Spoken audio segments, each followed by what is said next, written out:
بسم اللہ الرحمن الرحیم۔ اللہ کے نام سے شروع کرتا ہوں جو بڑا مہربان نہایت رحم کرنے والا ہے۔ سورہ بقرہ آیت نمبر 40۔ یا بنی اسرائیل اذکروا نعمتی التی انعمت علیکم وأوفوا بعہدی اوفی بعہدکم وإیایا فارہبون۔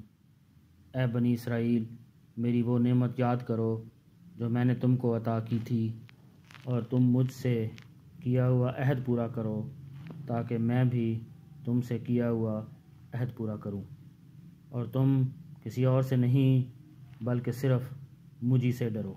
مدینہ منورہ میں یہودیوں کی اچھی خاصی تعداد آباد تھی، اور رسول اکرم صلی اللہ علیہ وآلہ وسلم نے مدینہ منورہ پہنچنے کے بعد نہ صرف ان کو اسلام کی دعوت دی تھی بلکہ ان سے امن کا معاہدہ بھی فرمایا تھا۔ لہٰذا اس مدنی صورت میں زیر نظر آیت سے آیت نمبر 143 تک مسلسل بنی اسرائیل کا تذکرہ ہے، جس میں انہیں اسلام کی دعوت بھی دی گئی ہے اور ان کو نصیحت کرنے کے ساتھ ان کی بدعنوانیوں پر متنبہ بھی کیا گیا ہے۔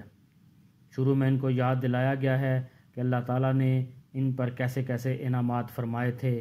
اس کا تقاضا یہ تھا کہ وہ اللہ تعالیٰ کے شکر گزار ہو کر اس عہد کو پورا کرتے جو اللہ تعالیٰ نے ان سے لیا تھا کہ وہ تورات پر ٹھیک ٹھیک عمل کریں گے اور اللہ کے بھیجے ہوئے ہر نبی پر ایمان لائیں گے، لیکن انہوں نے تورات پر عمل کرنے کے بجائے اس میں منمانی شروع کر دی اور اس کے احکام کو بدل ڈالا۔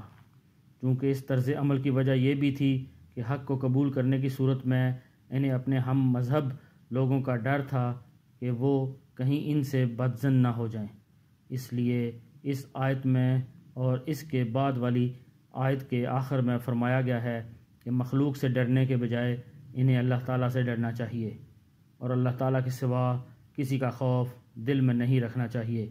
اللہ پاک ہمیں قرآن پڑھنے کی، سمجھنے کی، اس پر عمل کرنے کی اور دوسروں تک پہنچانے کی توفیق عطا فرمائے۔